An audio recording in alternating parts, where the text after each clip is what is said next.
Hello there, and thanks for joining us on the Joy News channel. This is The Probe, and tonight I need to remind you that if a man dies in the marketplace, there's no need announcing his funeral.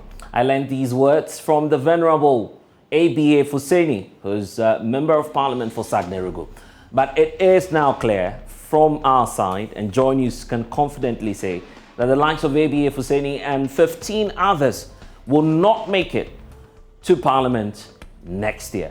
And he's not the only casualty tonight as we discuss the reorganization process of the opposition National Democratic Congress after an extensive exercise to choose the next flag bearer and the next set of parliamentary candidates for the largest opposition party. And we start off tonight by talking about the one man who was the presumptive leader but is now confirmed to be the next leader of the NDC, John Dramani Mahama, polling a significant vote of about 297,603 votes to get elected as the next flag bearer of the opposition political party. John Mahama was hitherto facing opposition from two other individuals. I'm talking about the man, Dr. Kwabena Dufo, who later on, just on the eve of the elections, withdrew, and his reasons we will digest tonight. But Kojo Bonsu maintained his confidence that he was the best choice for the NDC going into the next race. Unfortunately, he has not been able to make that. 3,181, very insignificant numbers. That's all he polled after the exercise, with John Mahama winning 98.9% of the entire votes cast for the presidential candidates. But the NDC will lose 16 others who are now serving as the incumbent MPs for the largest opposition party. And you see the names there. Kwabena Donko, quite a known face. He, of course, in the heat of the John Mahama administration, was serving at some point as the power minister. He's no longer returning to Parliament, and that's what we can't confirm to you, having lost the Pro East seat. Then comes ABA Fuseni, who I was quoting earlier. Of course, a man full of proverbs, except that his words failed him at some point, and he was gasping for breath when the results were declared. But ABA Fuseni will not return to Parliament. We know of Thomas Dalu, who's for the Chenapaga area. There are more names here, including Samson Chiragia, who's from the Navrongo Central area. He's not returning to Parliament. Edward Barr, the face of the Energy and Mines Committee of Parliament, on the minority side, one of the leading faces. He's no longer going to Parliament in the 2024 elections. And we have Alex Adomako, who's with the Secretary of Front Plains area. He's also losing out. Wisdom Gidisu is also on the list from Karachi East. We have, of course, Beku Krenso for the Ekumfi area. Then comes Delasoa from the Pando constituency. She's not making it to Parliament again. We'll be speaking to her, finding out her side of the story as to what accounted to that tonight as we probe the matters. Augustine Teria for Bia West is also out. Then comes Angela Lote for Afajato South. She's also out of the race. We know of Peter Yao Aka for the Memphis Central, who will not be making it back to Parliament. And Christian Otute is also losing the Sege seat. Kwabna Mensa Woyome for Southong is also out. Maxwell Lukuto is in. Tonight he's on the show. We'll talk to him. Then we have Sophia Akwaku. This story is interesting because for Sophia, she was representing the Domiabra Obom area and then made an attempt to capture another seat, interestingly, which is not within her constituency, the traditional one as we know it. Reasons accounting for that, best known to her, but the last, not the least on that very list that we have is Albert Aka Aluzuga, who comes from the Gari area. So this is the full set as we have it. 16 individuals who will not be making it back to Parliament. But tonight on The Probe, we're asking that question. Is the NDC in a position to capture political power after completing its reorganization exercise? Join me as we probe the matters here on Joy 99.7 FM. For those of you who are listening to us on radio, on the Joy News channel, on myjoyonline.com, and on social media. Feel free to be a part of the show. Tell us what you think about these names leaving Parliament. And we speak to some of them, starting with Edem Agbana tonight. De La Soa is on the list, and others. We'll talk to them shortly after this. Please stay. Okay, so let's get to the action. And you've heard so many names. But in all of this, we're starting off from the parliamentary race. Because mind you, the NDC carried out what was known as the presidential and then the parliamentary primaries to choose the next set of individuals that will represent the party at the parliamentary level for the 2024 elections. And then we have the presidential. It's settled. John Mahama will be in the race. So we'll talk about John Mahama's chances shortly. Out of yesterday's exercise, the most outstanding for many has been the Ketu North area. You can talk about, yes, indeed, Sam George and how he managed to pull all those significant numbers.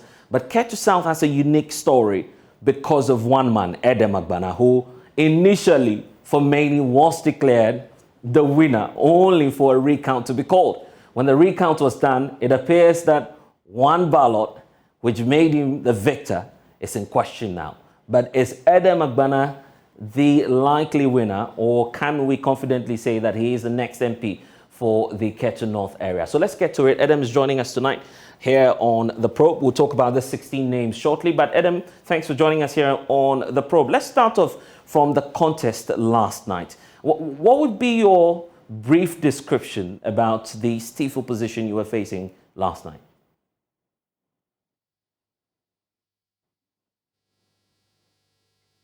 And kindly unmute for me, Edem, so I can hear you. Let me say good evening to all our cherished viewers, especially to the good people of Ketu North and members of the NDC in my constituency for the support they gave me throughout the contest. And let me also use the opportunity to congratulate His Excellency John Dramani Mahama for recording such a significant win across the country. My contest in Ketu North, yes, was a keenly contested election, but I'm grateful to God for granting us victory. And I must say, it was a well-deserved victory that was earned on the back of hard work, on the back of perseverance, on the back of a decent campaign, on the back of genuine love from the good people of Ketu North. Well, by descent, I can't associate with the area, but there's no special interest here. I'm just interested in what played out last night. Just one vote having the ability and tendency to dislodge your dream of becoming the MP for the area. Has that issue been settled now? Have you spoken to your contenders? Are they all up for it, that indeed they accept the outcome of the results? I must say that the issue is yet to be settled officially, but I believe and I know I have won the elections, and there's really no issue to be settled, because I want to take the opportunity to explain to all of you what really happened. After the count of votes, I got 360 votes. My closest contender had 359 votes. His agents requested for a recount. That was granted, and the figures remained the same. They requested for another recount of my votes. That was granted, even against my agent's permission, but that was also granted. And I still had 360 votes. After that, my agent signed the pink sheet, which recorded the 360 votes, only for a challenge to come up now about the validity of the ballot papers. So they decided to check whether or not all the ballots were stamped or were properly stamped. And according to EC officials, after that check, 2 of the ballot papers recorded in my favor did not have the stamp. I see. Now, they decided to confirm whether or not those ballots corresponded with the serial numbers of ballots issued from that booklet. And it was confirmed. So it means those 2 ballot papers were not foreign materials, because a confirmation was done. It means that if these ballot papers were without a stamp, it was as a result of either recklessness on the part of an EC official or a deliberate attempt by an EC official to mar the process. And I do not intend to catch you at this point, but what is the regulation saying about what happens when, of course, a ballot paper has not been stamped and checked by an EC official?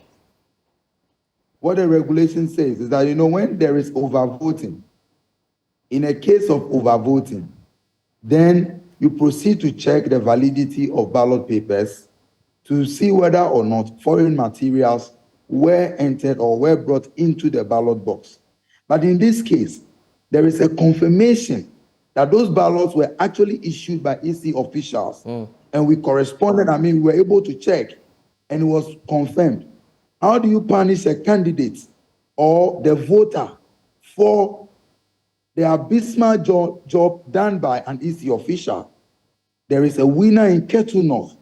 I will do everything possible to protect the mandate of the people given me yesterday. Well, these are your words, except to say that Adam, your closest contender does not believe same. In fact, it's beginning to trigger a lot of conversations.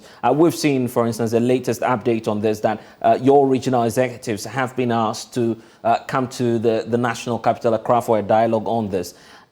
Are you willing to go for a rerun? Are you willing to go for a rerun if that is what it would take to have you confirmed as the MP for the area? How do I go into a rerun when I have won the elections? For what?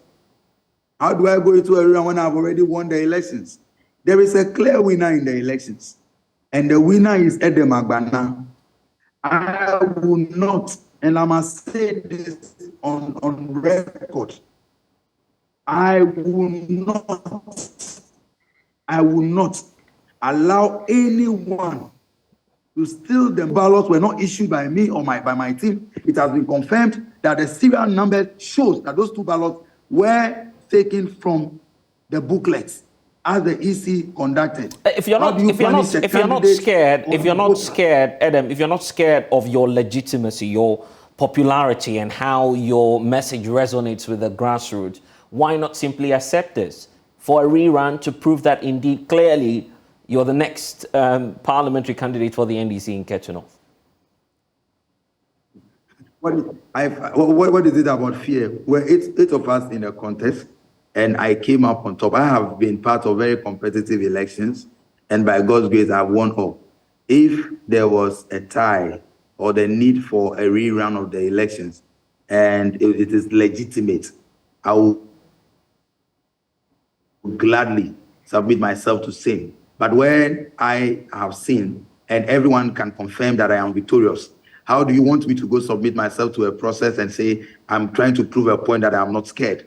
It means that as Edem Agbana, as parliamentary candidate, I will not be able to even protect the mandate that the people have given me. I wouldn't have been, the point must be made. I won the elections. I am not the one that issues the ballot papers. I won the elections. It was clear. Everyone and our agents signed against that. And again, the EC officials engaged in another act of illegality where, without any proper consultation, canceled the initial figures as written. And we're trying to force the agents to sign against it. As I speak to you, I am the parliamentary candidate for the NDC in Ketu North. I have received congratulatory messages from most of my contenders. We were 8 in the contest. Many of them and their agents, their campaign managers have called to congratulate me. There will not be a rerun in Ketu North. And that point must be made, that I will go every length legally to protect the mandate of the people. No individual can sabotage the victory, can sabotage the mandate. They cannot circumvent the mandate of the people as delivered yesterday in Penny. I won the elections. There is a clear winner, and no in that point must be well made. They will not, and there is never going to be a runoff in Ketu North NDC parliamentary primaries. I guess this is not the way you would want to start off as the MP if indeed you were elected for the area. by creating much more division when your predecessor is not known necessarily for that. You would want to extend an olive branch, say, to your closest contender and to all those who were part of the exercise, just to get them on board. You need them for the next elections, you agree? You need them for 2024.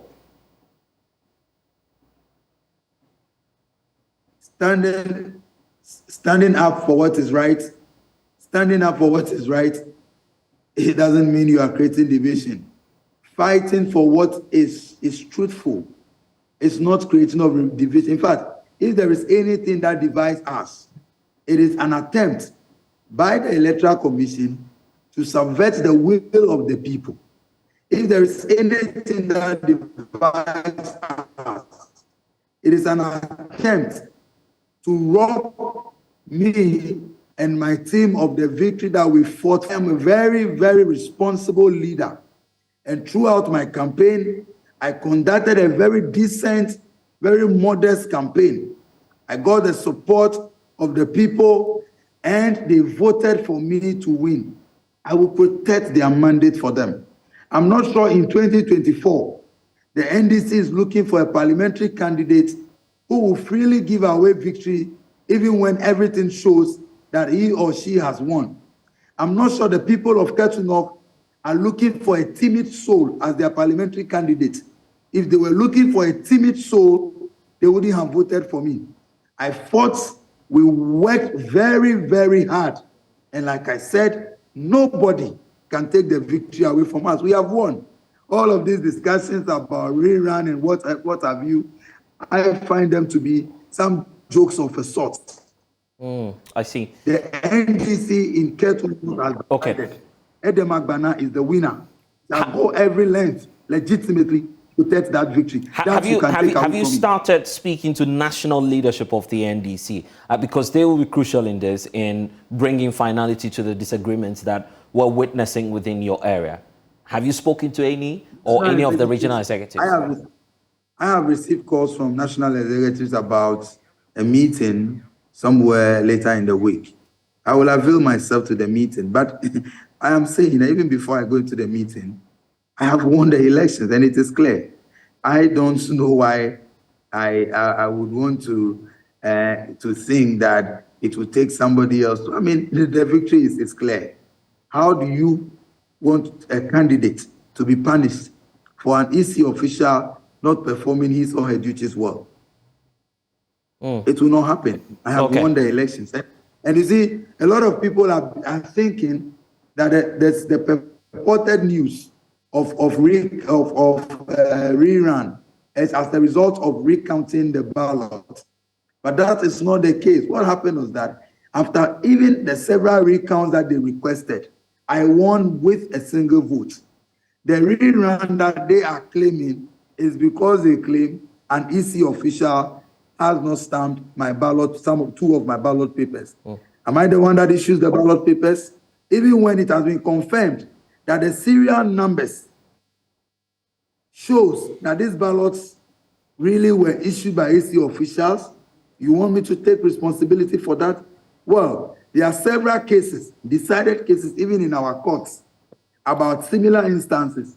And the ruling has been that because it was established that those were not foreign materials, the candidates cannot be punished for saying.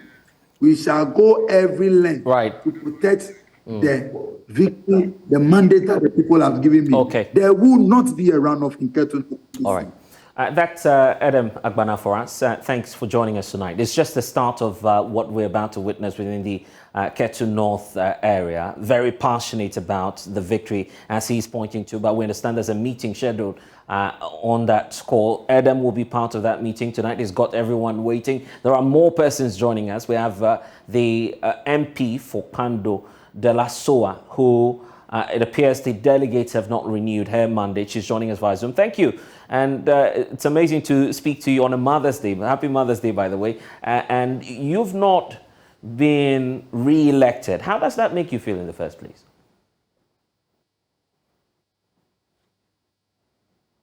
Hello, De La Soa. And kindly unmute so we can hear you speak. Yeah, because for now, we're not hearing your audio. So if you Can you could, yeah, I can hear you loud and clear now. Okay, Thank you so much. right. So your question again? Yes. So how are you feeling now, knowing that you will not be going to Parliament, despite your attempt to seek the opportunity from the delegate? Yeah, I think when the delegates speak, you have to listen to them. And I'm at peace with their decision, and I'm okay with it. I don't think I have any problem with it at all. You've been MP for the area at least not once, which means that you had some plans. Have all that been cut short, and how do you intend to work with the newly elected parliamentary candidate to secure victory going into the 2024 elections? Yeah, I did have some plans. I'll still see what can be done, which one is still feasible and which one is not. And then I'll try and do which one is feasible. Yes, I need to work with PC elect. Unfortunately, yesterday I attempted to congratulate him and I was stopped from congratulating him, which was strange. But I hope going forward we'll be able to work together to secure victory for the NDC.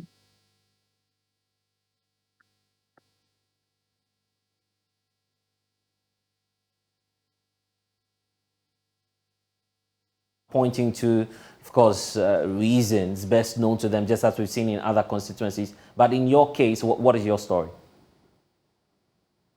I didn't hear the first part of. I just heard what is your story. So if you can repeat what you were asking. No, I was just talking about the fact that many are pointing to reasons why possibly they have either won or lost. In your case, your story, what do you feel accounted for that? It's multifaceted. I think people maybe after you've been there for a period of time, they get used to you, and the grass is always greener outside, or the perception is that the grass is always greener outside. So I'll say that that's one of the things that probably accounted for it. And then also, we use the delegate system, and then you find delegates saying, "Yes, you've done this. You've instrumental in having schools built, having a bridge, having this. You've done that. But what have you done for us as individuals?" So you see that the individual factor is very high when it comes to delegate elections, and that's what I experienced in this past election, which was yesterday. However, what they decided is what they want. And if that's what they want, I'm at peace with it. And we will move on from here. Thank you. It's of course many wondering if you would make a comeback or this will be the end of the road. I haven't given it a thought yet. It's just happened yesterday. I'm taking it easy. I'm relaxing.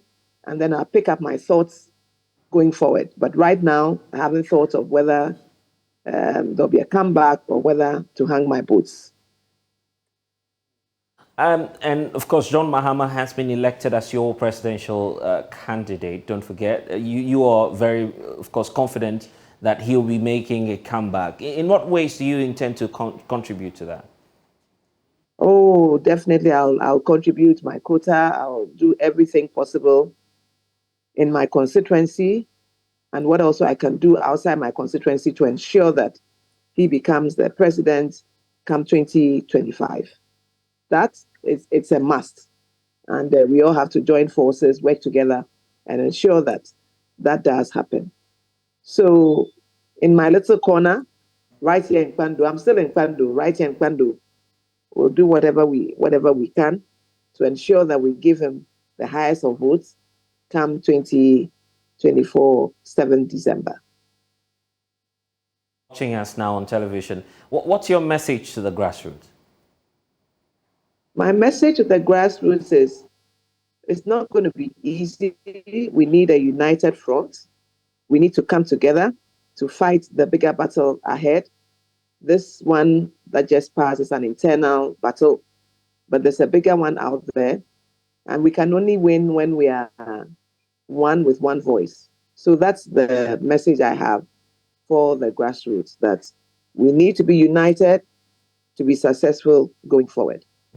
I want to bring in, of course, one man who, thank you very much, Delaso. We'll, of course, reconnect definitely in the coming days as you continue your parliamentary duties. But I also want to bring in one man who staged a comeback and yet was not successful. After leaving Parliament in 2016, Ras Mubarak was hopeful that he would clinch onto the Kumbungu seat once more. Unfortunately, that has not happened. Ras, welcome to the show. It's good to be talking to you this time round as a parliamentary aspirant. It's becoming clear that the delegates do not want you to come back. What do you feel is accounting for that? Well, thank you very much. Good evening. Let me salute delegates in my constituency and indeed all over the country for the manner in which the voting was conducted in a very peaceful and cordial manner. I mean, I'm a sportsman, so in sports, you win some, you lose some. And yeah, this is one of the elections that we have to put behind us and look to the future. The task ahead of us is to get the party to be elected, in 2024. That would include presidential and parliamentary. There's a lot of work to be done. If you look at the votes of the NDC in Kumbungu, the MPP's votes appreciated greatly from under 6,000 to well over 18,000. So our work is well cut out for us. And we will do everything to ensure that the seat remains an NDC seat. But in terms of what accounted for it, obviously, you go into a football match. Sometimes the strategy works, sometimes it doesn't, and once it does not work, you put that behind you and go back to the drawing table. Interested in the why, first of all, why? And you've done that assessment yourself, I believe, by now. Well, so I'm hugely popular in Kumbungu, I must tell you, hugely popular. But don't forget also that the delegate system, it's a very small electoral college, where a lot of factors, dynamics tend to play, and I'm not interested in what went wrong at the moment. The focus is to pick up the pieces, and continue the journey. There's a great, which is to get our party elected to form the next government and get a majority in parliament. And we would do everything humanly possible to make that happen. If it were an expanded system, for instance, where every registered member of the party were to vote in Kumbungu, trust me, I would not have had to even campaign, to be elected because of, my own popularity in my constituency. But it's complex dealing with the smaller electoral colleges, and I think in the future it is something that the party would want to look at, and not just the NDC as a political party, but all parties, in the country. We would want to. It's important to give an opportunity to every member of all national contests, to have a say on who becomes what in the respective political parties, but for now, this is what we have. Don't forget, I went to Parliament through the expanded electoral college. So I'm an ardent, I'm an ardent, advocate of the expanded electoral college, largely because of its benefits to the party and country. And clearly, with smaller electoral colleges, a lot of things, tend to go amiss. But I'm glad about the way, I conducted my campaign. It gave me an opportunity to visit more than 70% of the delegates in Kumbungu in their respective homes. That gave me an opportunity to get to understand deeper the concerns and appreciate the things that we need to do to increase our votes in Kumbungu. For me, that would be a top priority at the moment. I see. And for the presidential, you have any plans? What to do next? Of course, now you have a leader. Absolutely. Congratulations to my big brother, John Mahama, for a convincing win.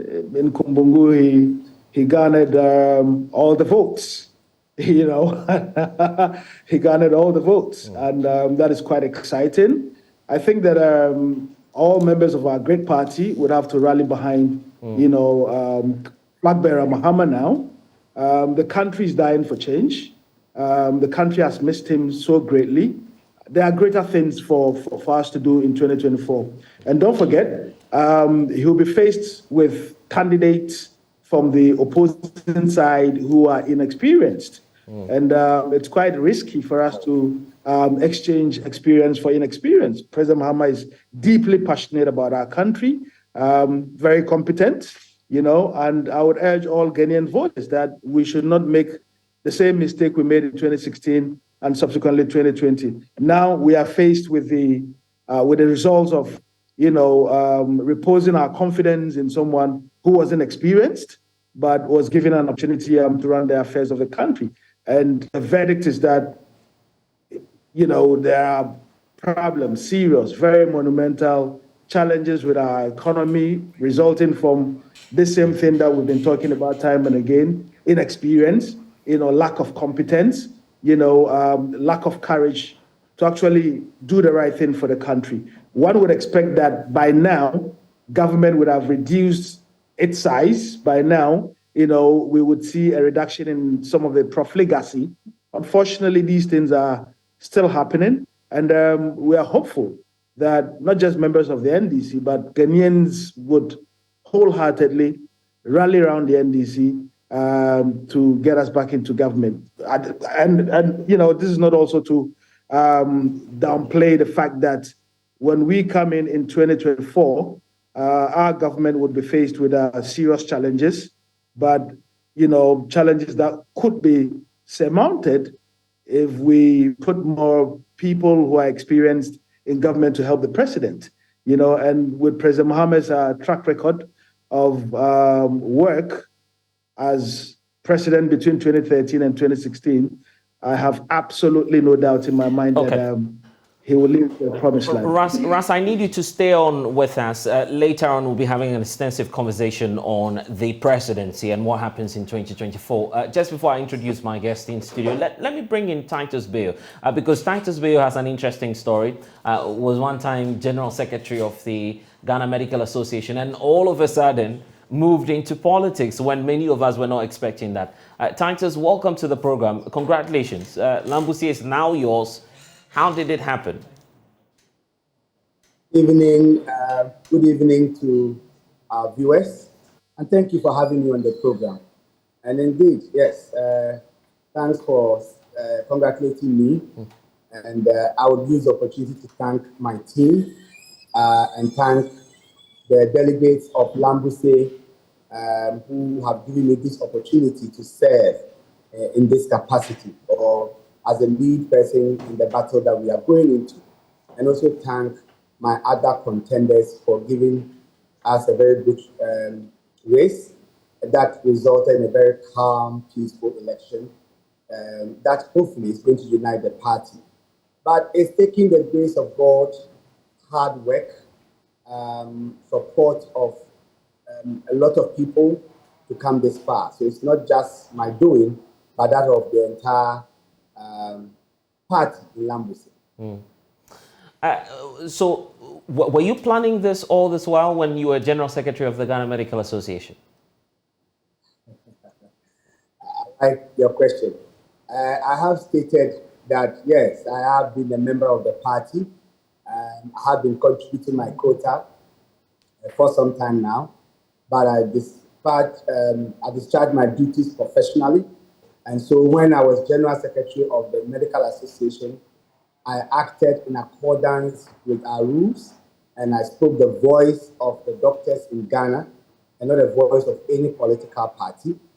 At some point in time, there has been a call by my constituents, by the party, by the youth, by the people of Lambuse in general that I should come and serve them in this capacity. When that call was made, I had to take that decision. And when the decision was made, I decided to resign from the Medical Association, which you found to be surprising. Of course, I could not have made it any other way than at that time. Yes, but I've been working with the party for some time. I'm not new to the party. I have assisted the Lambuse district as a whole in different capacities.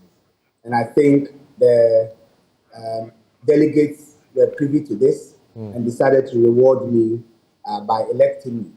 I have conducted several medical outreaches. I brought medical equipment to show up the health delivery in the district. In fact, my team are the first people to perform any form of surgery on Lambuse soil. Prior to our intervention, no surgical service was available in the entire district of nearly 50,000 people. And therefore, all these interventions and many others may have contributed to the delegates giving me this nod. But now you have a bigger task to fulfill, which will be for you to win the 2024 elections. Are you confident that you will win? I am very confident. I am hopeful that I will get the support of all in our party. History has it that anytime the NDC is united, Lambuse is always ours. And anytime we have challenges, that is when we lose the seat. I appear to be the unifier. I am the youngest of all those who contested. I contested as the two senior colleagues of mine. I have treated them with a lot of respect and carried out my campaign with decorum. And I do not expect anything other than a smooth reconciliation. In fact, if you were there yesterday when our results were declared, you will notice the atmosphere. I went across to exchange pleasantries with the former MP, who was the one who came immediately after me in terms of the results. And he received me with a warm hug. And then the other candidate joined us. We took pictures together. The former MP, Honorable Edward Derry, has promised that he's going to throw his weight behind me and support our effort at uniting the party. So this is a clarion call to our followers to do same so that we will have a united front. And once that is guaranteed, I think that with effort, we should be able to get the seat for Lambuse. Lambuse lacks a lot of development. Lambuse is perhaps the only district without any tarred road. Our educational system, the output is very poor, and there are no jobs. Our youth are sitting at home, and Lambuse needs a strong advocate. And it was my role in advocacy in various capacities for the Medical Association and other bodies that made the people call on me as a son of the land to come and play that role. That is why I'm confident that across the political divide, I will be given the nod to play this strong advocacy role that will hopefully bring some development to Lambuse. I see. Grateful. Of course, the conversation is just starting. In the coming days, we'll see you here in Accra. Congratulations once again. I'm grateful. Yeah, I'm grateful for having me. And let me just use the opportunity to once again thank our traditional rulers, thank my team, and thank my family, especially my wife, Dr. Vera Bayo, for being a strong pillar in all of this. I'm very grateful to you. And we say Happy Mother's Day to her as well. Anyway, Doc, we'll see you again here in Accra. Let's move on now and talk about the presidential race. For those of you who are not aware of the outcome, of course, let's get that on your screens right now in terms of the voter margin. So John Mahama there on your screens, 297,603, representing 98.9% of the total votes cast. It's beginning to generate a lot of conversations. And of course, we know that going into that race, Dr. Kwabena Dufo was in that race. There was Kojo Bonsu, but Dr. Kwabena Dufo decided to opt out, saying that the exercise was fraught with some challenges. Let's zoom in to the presidential race because that's crucial for the NDC, which says that it wants to win the next presidential elections in 2024. Let's get to it then. I have joining us in studio, Benjamin Kwashi is, of course, Council of Elder, member of the NDC. And he is joining us. He's been to a number of polling stations. He's a member of the Diaspora Caucus as well. So they are crucial votes, crucial voice as well. And when that vote was cast at the headquarters, all of them declared their support for John Mahama. All the votes, nothing went to any of the other candidates. Then we have Antonio Ashinyo, who speaks for Dr. Dufo and his campaign as well. They withdrew on the eve of the exercise, claiming that it was fraught with some challenges. So just before I bring in, of course, Ben Kwashi, I want to hear from you, Antonio. You've monitored the exercise. Dr. Kwabena Dufo himself has been all across a number of constituencies to monitor the exercise. Do you still hold that view that indeed the process was fraught with some challenges? Into your viewers, can you hear me? Loud and clear, sir. Forgive me, I'm a bit tired. Let me correct an impression. Dr. Dufo did not go around constituencies monitoring the election. Dr. Dufo indeed was in Setrafan Plain to support his son.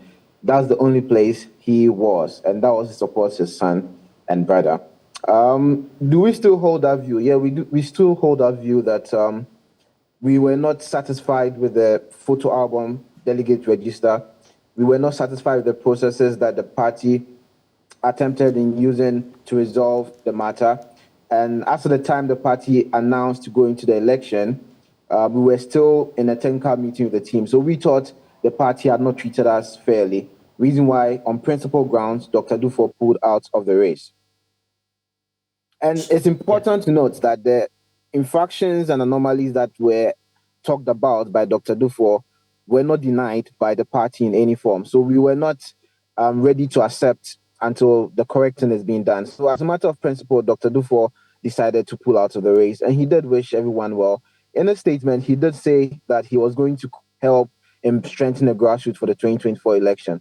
So yes, we are not satisfied with the photo album electoral register, reason why we pulled out. I must emphasize that.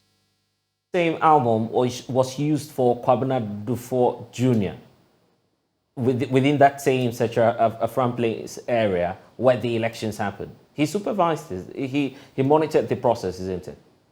Who monitored the process, Blessing? Dr. Dufo was there, correct? No, Dr. Dufo was there just to help his son. He did not get involved in the election. He didn't vote himself, and that should tell you. Dr. Dufo did not vote. Dr. Dufo was only there to support his son.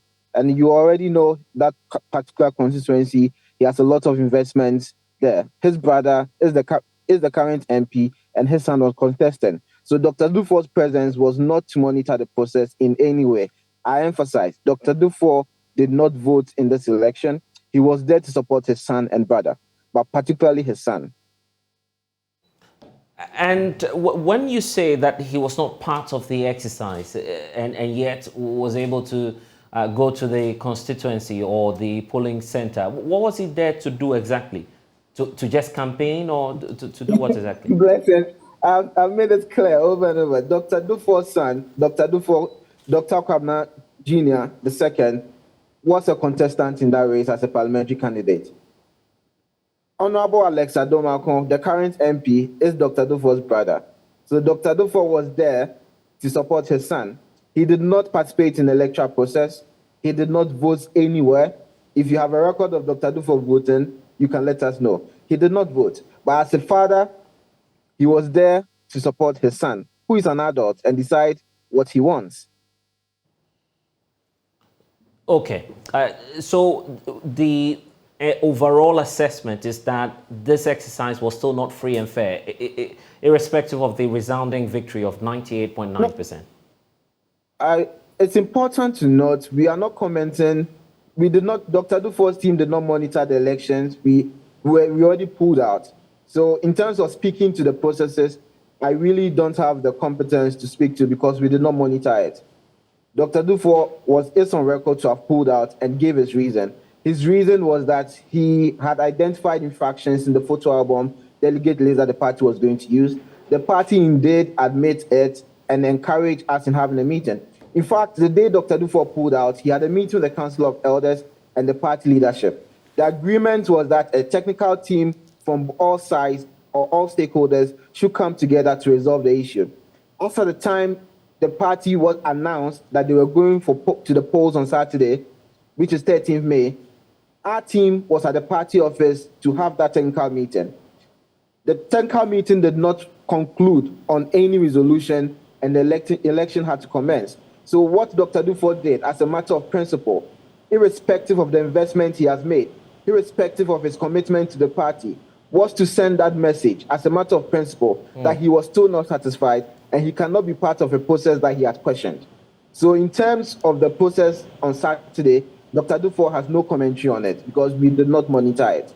We still stand by our statement that we have identified infractions in the voter register, and we pray and hope that subsequent elections, the party would have it correct, will have it right, and will vote with a photo album.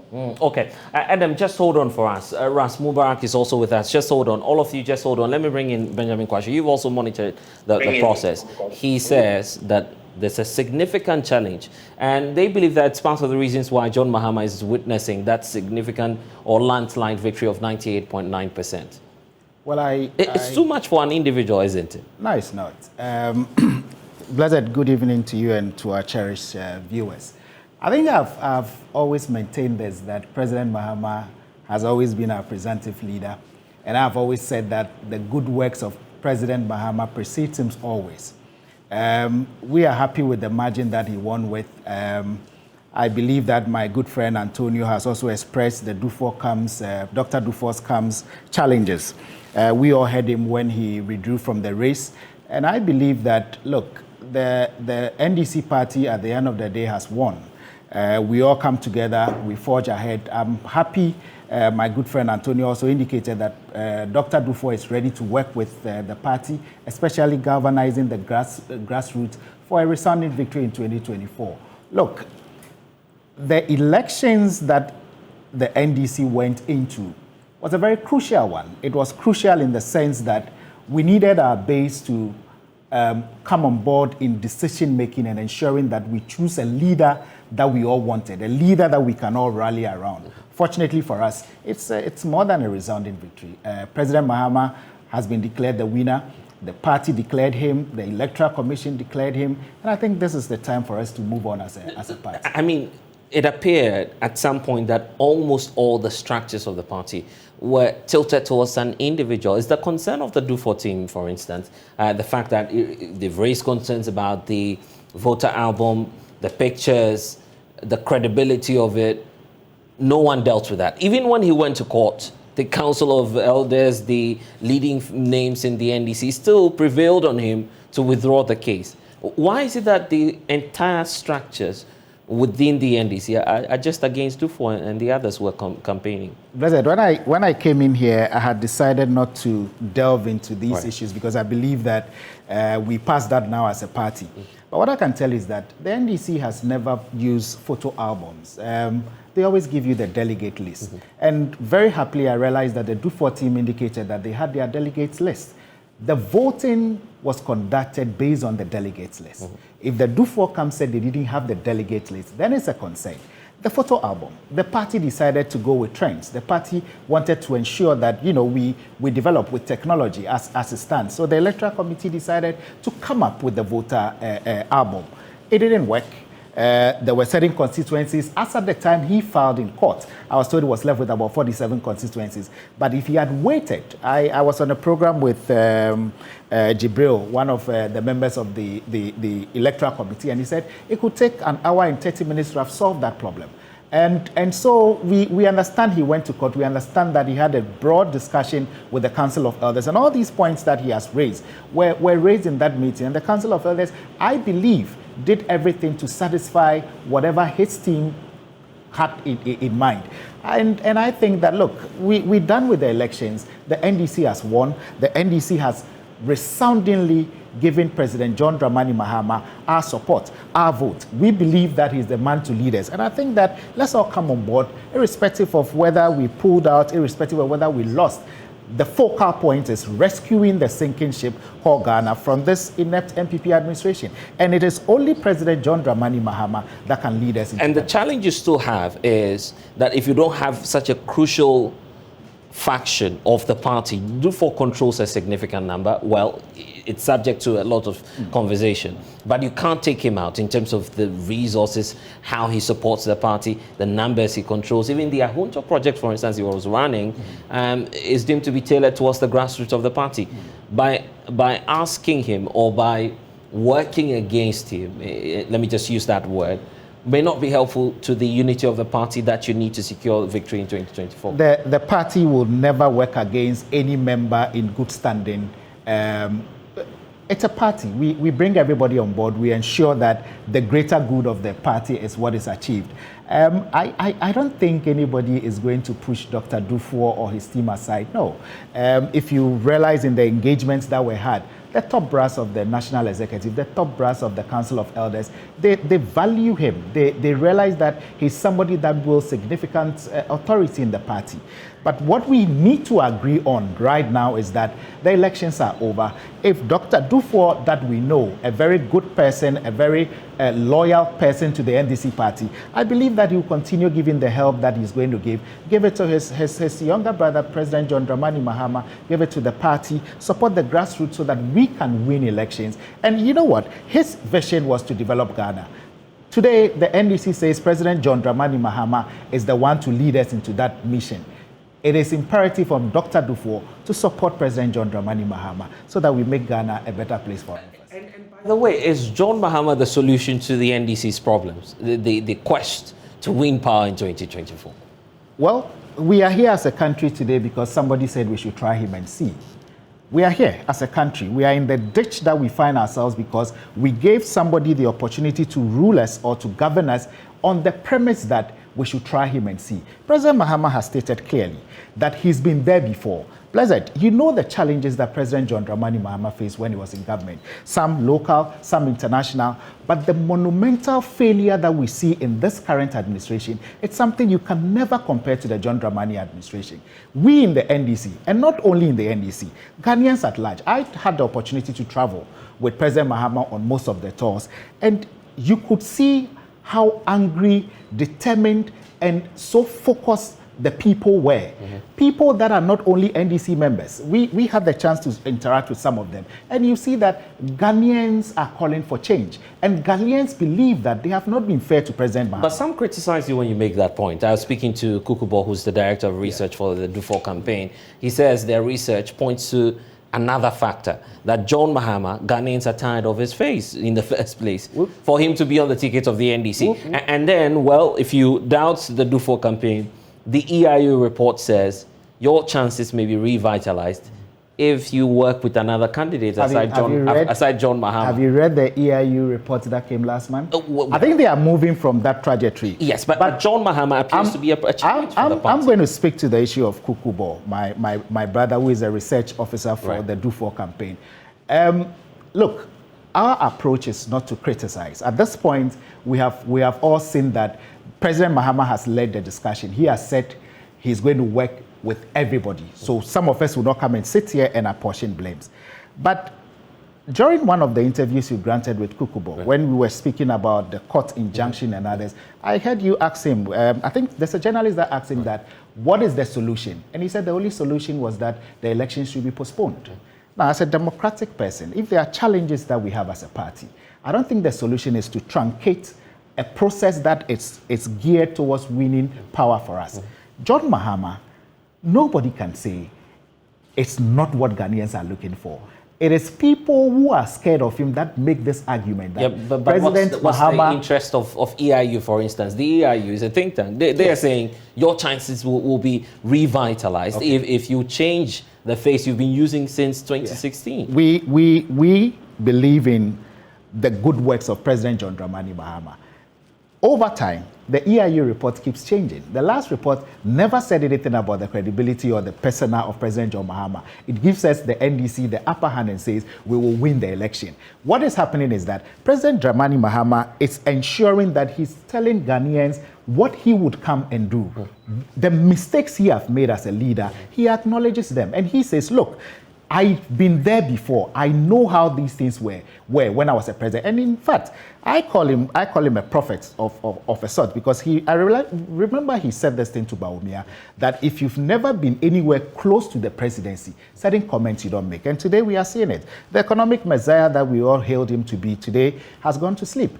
And President Mahama knows what are the issues that needs to be addressed in this country. The current president we have has not got the willpower. He's not gotten the charisma to be able to do certain things that as Ghanaians we want. President Mahama is different. Yeah, but there are a lot of questions facing John Mahama. He would have to answer that. Yes. And explain to the people of Ghana before anything else happens in the elections. President Mahama continues to answer these questions. President Mahama continues to tell us that, look, I did A, B, C. I remember in the issue of the tractors that he gave to farmers. He has come out clearly and said, upon hindsight, he feels that it was something that was not done right. He felt that there should be other means that these things are done. And in the days and the weeks and the year and the months to come, he will be able to engage the Ghanaian people and tell us exactly what he's going to do. But I can give you the assurance that whatever President Mahama says, he will definitely do. 98.9%. Resounding. I mean, who gets that in an election? Well, so it means the total number of votes he garnered was 297,603. And it's historic. It looks more or less like you're holding a cane and asking everyone to go ahead and... If you had traveled with President Mahama on this tour, you realize that President Mahama went passionately to the people to ask for their votes. He could have gathered people in one cluster and say this constituency should come together, but he went to individual constituencies. This is President Mahama for you. The elections were free, fair. The delegates have spoken. The delegates have spoken the mind of the NDC party. And I think that we should all. Some people in the NPP are jittery. Some people, they cannot make the argument again that he got 93%. Now it's resounding and it looks good. Okay, I would want us to inform those of you listening on radio, Joy 99.7 FM, that of course will be going off. So you'd have to switch over to the Joy News channel. We have fortunately been giving some extra time to deal with the vexed martyrs. And we'll be taking a short break. When we get back, I'll ask Ras Mubarak and all those on about the dynamics, the figures. John is now dealing with 98.9%, but beyond the figures, will he win the 2024 elections? You're watching the pro. We have a Walk with Jesus on radio for those of you listening to Joy 99.7 FM, and we'll get on with the conversation, part 2, after this. Listening to the conversation, and I'll come to Antonio because there are a number of questions to be addressed. And then we have a candidate who also unseat an incumbent who will hear his story shortly. But let me start off with you, Ras. Your take on John Mahama's percentage, 98.9%. In 2016, you did something unique. You all endorsed John Mahama for that elections. And of course, we know the results and what happened. Why repeat the same thing?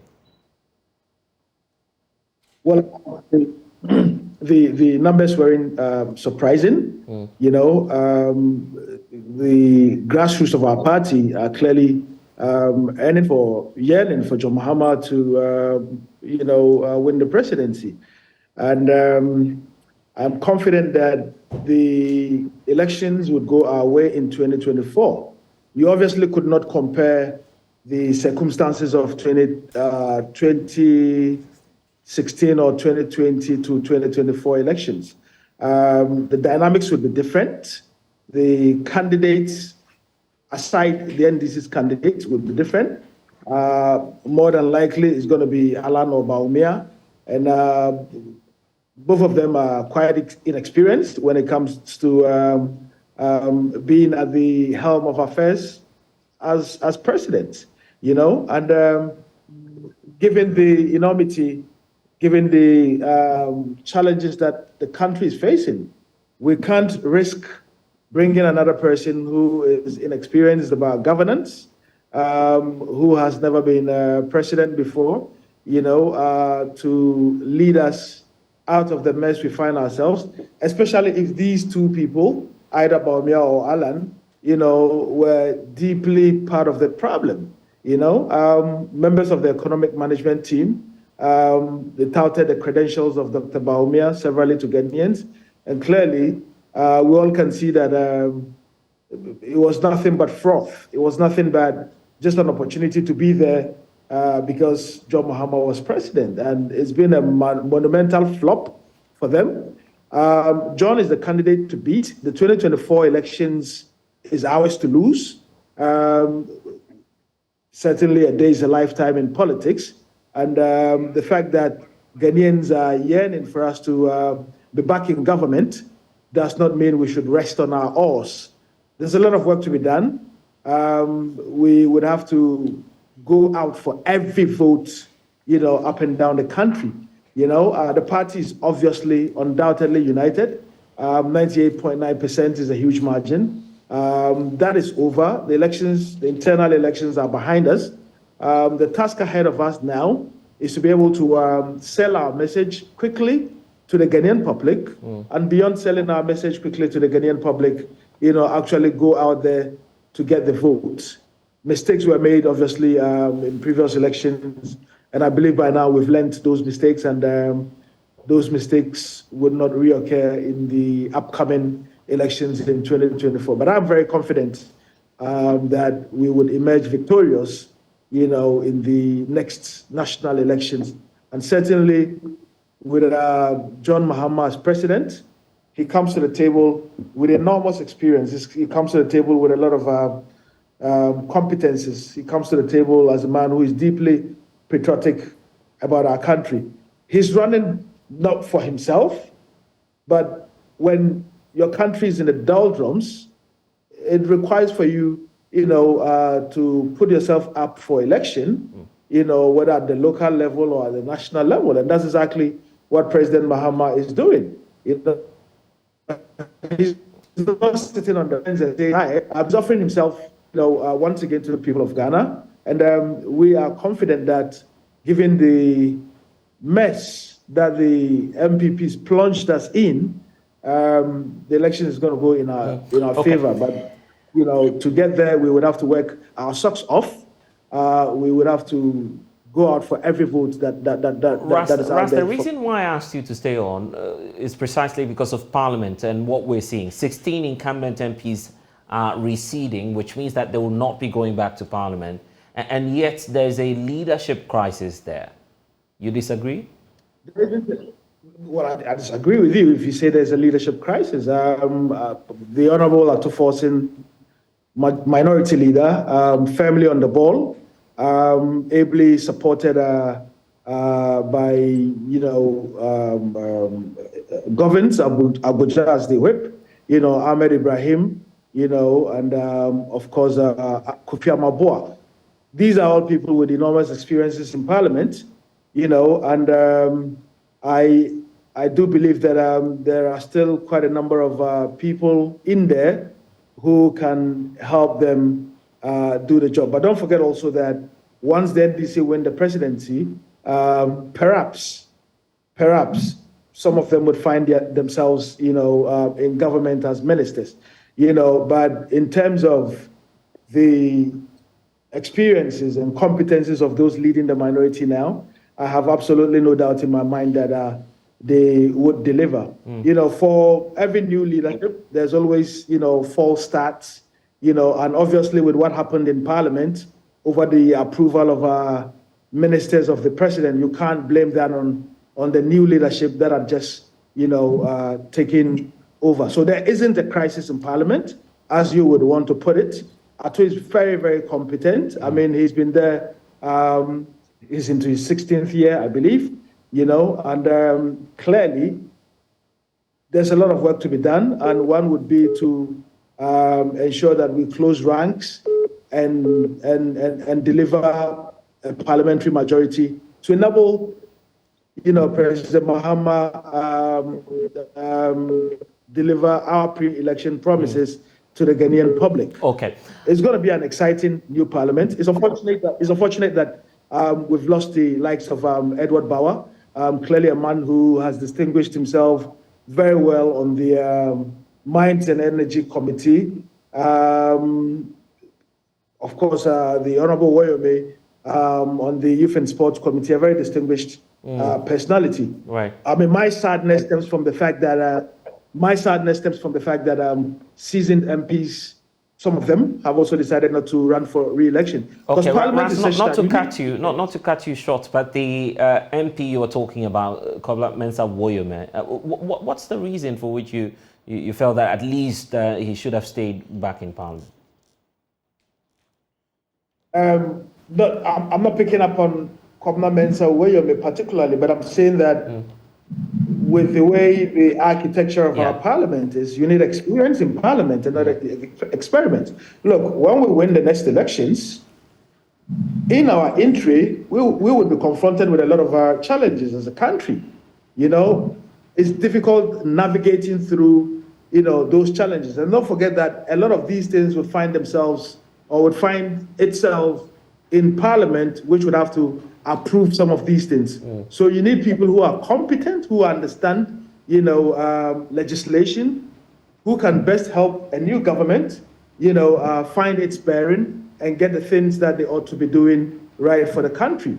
And I am unapologetic about the fact that we can't exchange experience for experiment. But of course, there are also excitingly new candidates who have been elected, and these people would come to the table with their own experiences, either in the private sector or in the public sector. I mean, take Dr. Anaba, for instance, a very distinguished medical officer. He won the Garu seat.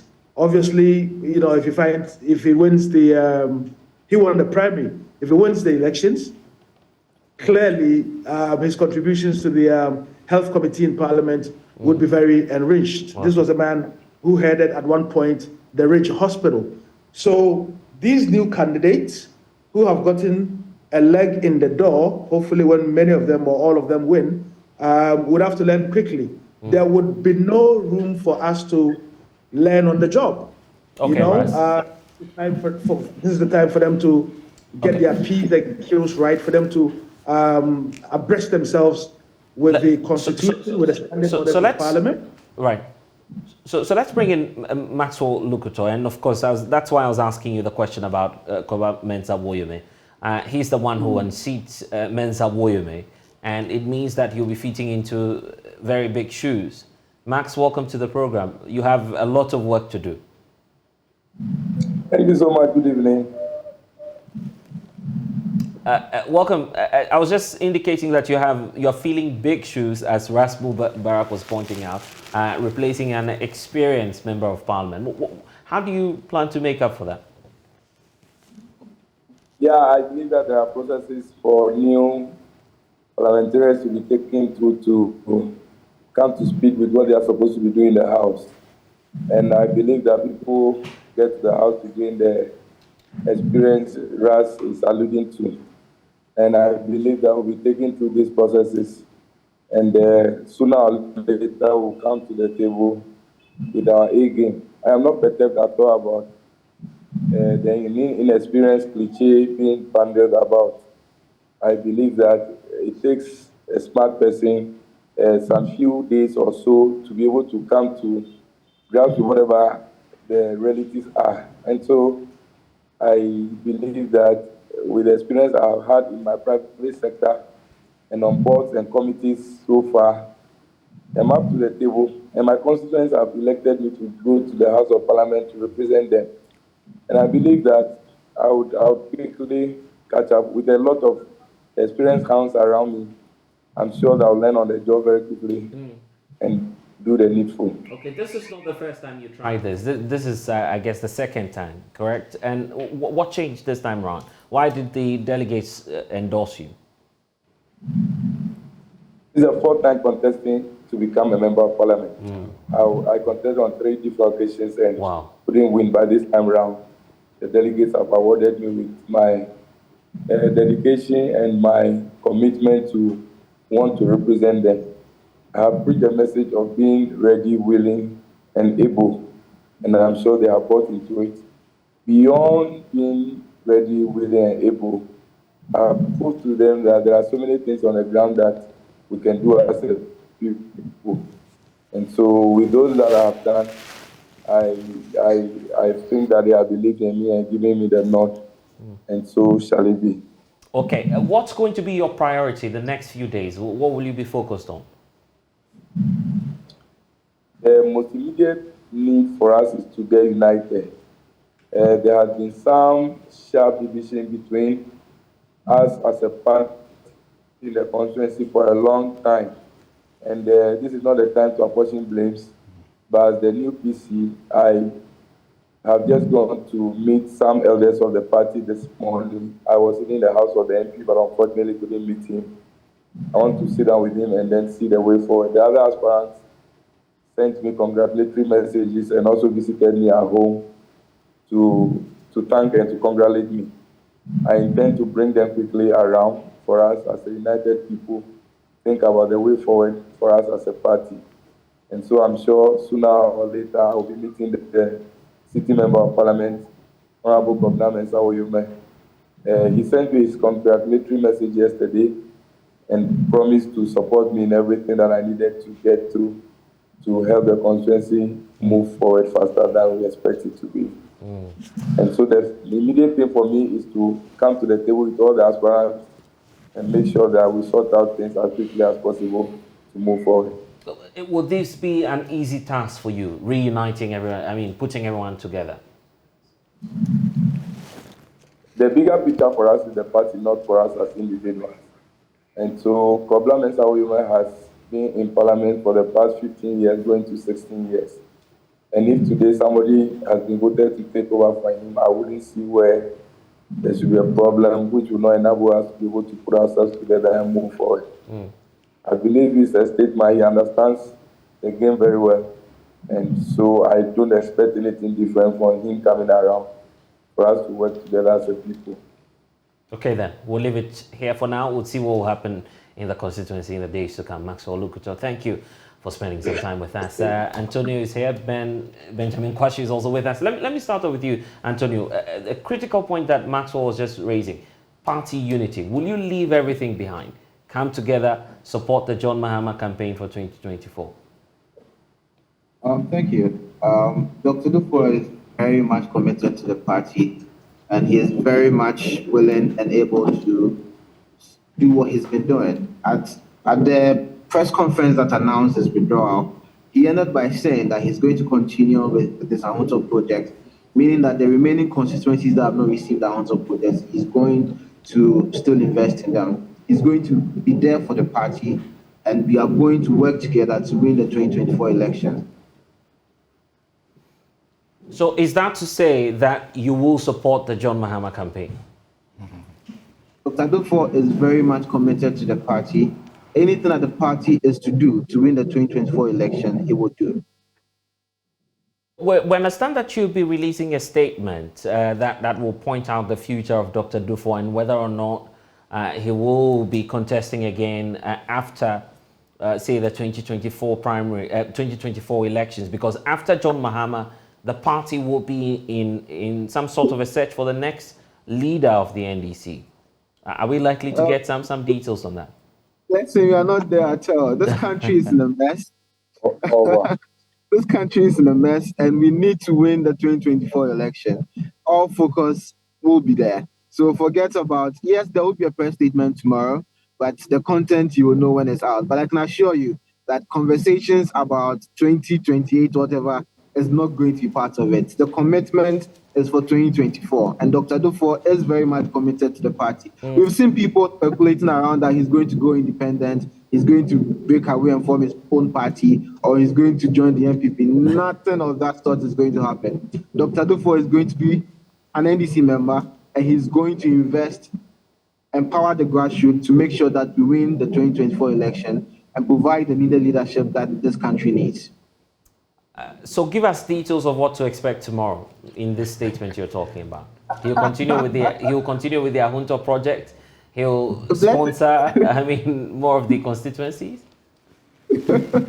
I've stated that when we had the press conference that announced his withdrawal, he stated, not the last thing he said, that the Ahunto train will continue. And the Ahunto train is basically micro businesses that he's given to the constituencies. Each constituency is going to have 4 big tents 100 chairs, and a very modern sound system. It is for the constituencies to rent for outdoor events, generate money to help the constituency. And his focus has always been to empower the grassroots. That is not going to change. As we speak, there are about 76 constituencies that have already gotten it. The 100 plus constituencies, Dr. Dufo is going to ensure that these constituencies receive these items. Hello, Antonio? For us to win the 2024. Okay, Antonio, I'm wondering how Dr. Dufo is feeling now, you know, because he's moved out of the race. He withdrew on the eve of the elections, and then we have Dufo Jr. also not making it through to Parliament. Have you spoken to him? How is he feeling now? Dr. Dufo is in very good spirits. He is very experienced. He's a politician. He knows what it is. He did not contest. He took the principal decision to withdraw from the contest based on principle. He's not in any way worried about the outcome. He's still a party member, and the party will rally together to win the 2024 election. I can assure you, Dr. Dufo is in a very good spirit, and he's ready to join other colleagues of the party to work towards winning the 2024 election. Okay, so that's Antonio's position. Ben, you've been listening through the point that, yes, they are ready and they will continue to support the party. Well, I think at this point, we all have to just rally behind President John Dramani Mahama. Like it or not, he's the leader of the party now. And if we want to help the party win, you need to help the leader as well. Dr. Dufo is an astute politician. You can't take that away from him. And I believe that whatever projects that he's doing, it's all geared towards the victory of the NDC in 2024. And so we'll continue to urge that we all rally around our leader. And the President Mahama that you and I know, it's somebody who is an all-inclusive person. He's somebody who would want to bring everybody on board. And definitely, we would get there. This argument about making Dufo a possible running mate, this is not to disrupt or to say the last running mate is not as competent as Dufo or any other person, but as a form of uniting all factions within the party. Would that be the best move for the NDC, making Dufo a running mate? Probably. At this point, the constitution of the NDC allows for the presidential candidate to nominate a running mate, go to the Council of Elders, go to the Functional Executive Committee, and I think President Mahama would make the right choice of a running mate. I have heard the school of thought that believes in Dr. Dufo supporting. I believe they all have the NDC at heart, and primarily they all have Ghana at heart.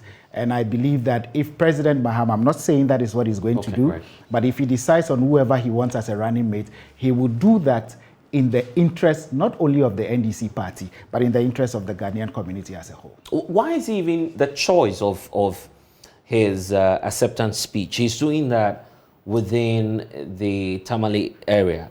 Of course, many say that given what's happening within your party at the parliamentary level, the change in leadership and the stir caused, John Mahama is trying to repair the rift within the party. I've heard that school of thought. And I heard you ask the yes. same question. Mm-hmm. I was in Tamale with President Mahama, and there's no rift whatsoever between them, I mean, his Northern brothers and himself. You've seen the videos. You've seen the videos. Well, Haruna has always been a very serious person. And I saw his joy, his happiness, sometimes even holding President Mahama's hand. Those pictures are not there for us to really see. But I was there. I saw it. A lot of people saw it. So when I saw those images going, I'm like, maybe you caught him at the wrong time. One thing that is very clear is that President Mahama began his campaign tour from the Volta region. And then he's ending in Bole Bamboy because that is where he was supposed to vote. Then he comes to Tamale once more. He comes to Tamale. After causing that stay. Of course, we all watched that. You should know that President Mahama said categorically that his brothers, he indicated that the Alhaji Hudu Yayes and co started the party in the north. The baton came to him, John Dramani Mahama, and it's definitely going to go to Haruna and co. The school of thought that believes that there's a rift between President Mahama and Haruna Idrisu, it's neither here or there, because like I say, President Mahama is a unifier. If the party had taken a decision to change the minority caucus in parliament, it's the party's decision. At that point, remember, President Mahama was not a presidential candidate. We couldn't have said that he's the leader of the party. He was consulted, like we are told. Whatever it is, we need to rally behind the party. And rallying behind the party means that President Mahama, as the leader now, needs to unite everybody. Doing so doesn't mean that there's a rift. There's no rift. The party is well, the party is fine, unity is at top notch. We are going to win the 2024 election, and we're going to do it collectively. You may say these good things about the NDC, but let's not forget the New Patriotic Party also has to be in the picture, because this is the governing party. They will be now deciding who becomes the next leader of the NPP. And fortunately for the governing party, you've gone ahead of them. So they kind of have an idea who the NPP will be contesting against in the next elections. Are you mindful of that as delegates? I mean, giving all your votes to John Mahama and saying, well, he's the best bet, he'll be coming in 2024. The NPP is yet to make their choice. Are you as delegates mindful of that? One thing, it's very clear. We know the forerunners when it comes to the NPP administration. It's between the Honorable Alan Kojo Tremanchen and Alhaji Bawumia.